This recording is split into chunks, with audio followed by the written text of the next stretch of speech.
नरेंद्र मोदी जी के बहुत सारे जुमले आपने सुने होंगे।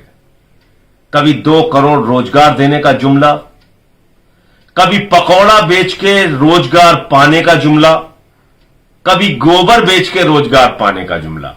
जी हां, गोबर बेच के रोजगार।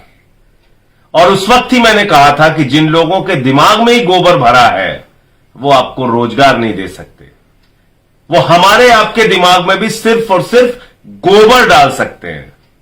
पहले मोदी जी का ये उत्तर प्रदेश के चुनाव में किया गया आपके साथ वादा सुनिए और फिर आगे की बातें करते हैं। ये सुनिए। भाइयों बहनों, जो पशु दूध नहीं देता है उसके गोबर से भी आय हो, ऐसी व्यवस्था मैं आपके सामने खड़ी कर दूंगा भाई।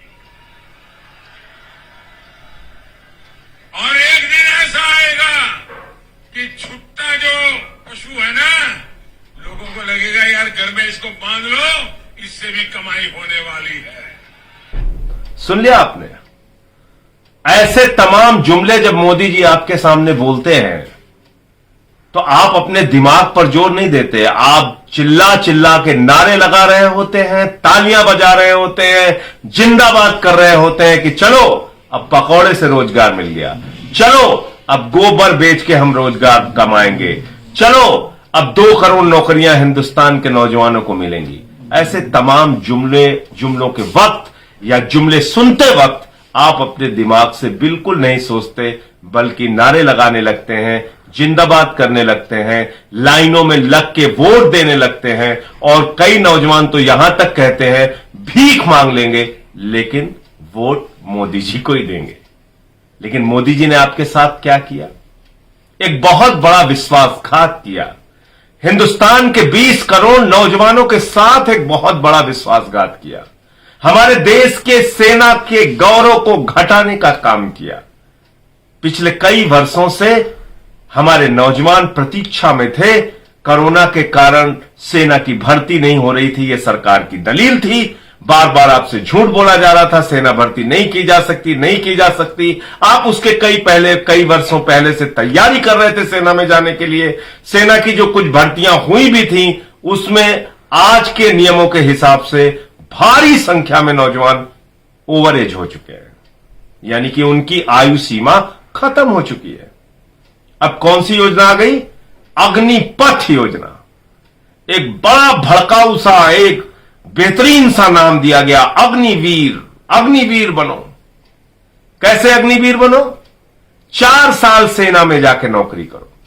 4 साल, यानी सेना में भर्ती होने के लिए पहले तो आप 4 साल तैयारी कीजिए, अपने आप को सेना में भर्ती होने लायक बनाइए, फिर 4 साल वहां पर नौकरी कीजिए और उसके बाद आपको निकालकर बाहर कर दिया जाएगा।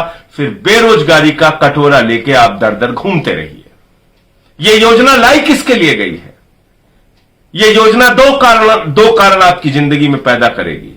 या तो आप बेरोजगारी के कारण हताश होकर आत्महत्या करने के लिए मजबूर हो जाओगे, या कहीं किसी प्राइवेट कंपनी में सिक्योरिटी गार्ड की नौकरी खोज रहे होगे। यह प्राइवेट कंपनियों के लिए योजना लाई गई है। नरेंद्र मोदी जी की सरकार ने एक सौगात दिया है प्राइवेट कंपनियों को कि चिंता मत करो, अब तुमको ट्रेंड सैनिक मिलेंगे और सिक्योरिटी गार्ड के लिए मिलेंगे। तुम्हारे घर, तुम्हारे दफ्तर के सामने वो तुम्हारी नौकरी बजाएंगे, सिक्योरिटी गार्ड का काम करेंगे। उनके ट्रेनिंग का प्रबंध हम कर रहे हैं, सेना में भर्ती देंगे। अब सिक्योरिटी गार्ड के लिए प्राइवेट कंपनियों को ट्रेंड सैनिक खोजने की जरूरत नहीं पड़ेगी। 4 साल की ट्रेनिंग मोदी जी दे रहे हैं उनके लिए। और आज पूरे देश के अंदर नौजवानों में आक्रोश देखने को मिल रहा है। जगह जगह आंदोलन हो रहा है, जगह जगह नौजवान सड़कों पर उतरा हुआ है। वो कह रहा है अर्थी दे दो या भर्ती दे दो, यानी कि चाहे हमारी जिंदगी ले लो या फिर नौकरी दे दो। 17 साल की सेना की भर्ती, 17 साल वाली नौकरी, जिसके लिए पिछले दिनों कई नौजवानों ने अपने बूढ़े मां बाप को चिट्ठी लिख के पेड़ पर फंदा डाल के फांसी लगा ली। और ये दुनिया छोड़ के चले गए और कहा कि बापू अगले जन्म में आएंगे तो हम सेना की नौकरी करेंगे। ये हरियाणा का किस्सा है। ऐसे बहुत सारे किस्से, सहारनपुर, हरियाणा, बुलंदशहर। मैं आप नौजवान साथियों से यह कहना चाहता हूं, अपने बारे में सोचिए, अपने भविष्य के बारे में सोचिए। ये गोबर योजना लाने वाले लोग, ये पकौड़ा योजना लाने वाले लोग, ये 2 करोड़ नौकरियां देने का जुमला बोलने वाले लोग, ये आपके भविष्य के साथ खिलवाड़ कर सकते हैं, ये आपको नौकरियां नहीं दे सकते। आदरणीय नरेंद्र मोदी जी ने ये जो नियम लागू किया है, ये देश के सेना के गौरव को भी घटाएगा, क्योंकि 4 साल की नौकरी के लिए अगर कोई आदमी वहां पर सेना में अपनी सेवाएं देने के लिए जाएगा, उसके अंदर ना वो भाव रहेगा, ना निष्ठा रहेगी, और 25% की जो आपने लोगों को कंटिन्यू करने की जो लिमिट रखी है, उसके कारण से पूरी ऊर्जा नौजवानों की इस बात में लग जाएगी कि वो अपने सुपीरियर अधिकारी को, अपने वरिष्ठ अधिकारियों को खुश कैसे रखें, जिसके कारण उनको 25% की श्रेणी में रखा जा सके। वो देश के लिए सेवा देने का, जान देने का, देश के लिए सीमा की सुरक्षा करने का जो जज्बा है, उसको मोदी सरकार ने इस फैसले से खत्म करने का काम किया है। ये देश के नौजवानों के पेट और पीठ दोनों पर लात मारने का काम नरेंद्र मोदी जी की सरकार ने किया है। ये एक ऐसा फैसला है जो काले अक्षरों में लिखा जाएगा।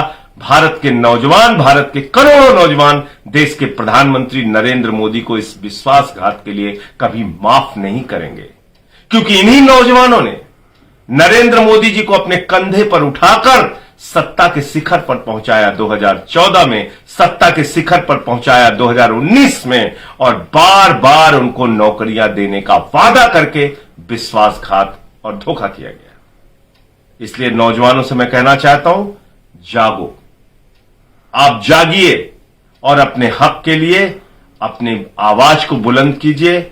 और मैं सिर्फ यह कहना चाहता हूं कि आज इस लोकतंत्र के अंदर हमारे पास लोकतांत्रिक ढंग से अपनी बात को कहने का अधिकार है, लोकतांत्रिक ढंग से अपनी आवाज को बुलंद करने, अपनी आवाज को उठाने का अधिकार है। उन अधिकारों का इस्तेमाल कीजिए, आपको आपका हक मिलेगा। क्योंकि किसान जो 1 साल तक सड़कों पर बैठा रहा, उसके सामने सरकार को झुकना पड़ा। मजदूर जब अपने आंदोलन के लिए, एक लंबी लड़ाई के लिए घर से निकलता है, सरकार को उसके आगे झुकना पड़ता है।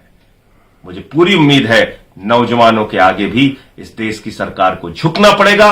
और ये एक जो युवा विरोधी फैसला सरकार ने लिया है, करोड़ों नौजवानों को धोखा देने का काम जो किया है, 4 साल की भर्ती और उसके बाद उनको बाहर का रास्ता दिखाने का जो फैसला लिया है, ये फैसला वापस होना चाहिए। संसद का सत्र जैसे ही आरंभ होगा, ये मुद्दा देश के सदन में पूरी मजबूती के साथ आम आदमी पार्टी उठाएगी। अरविंद केजरीवाल जी ने आपके समर्थन में अपनी आवाज उठाई है। हम सब आपके साथ हैं। जय हिंद, इंकलाब जिंदाबाद।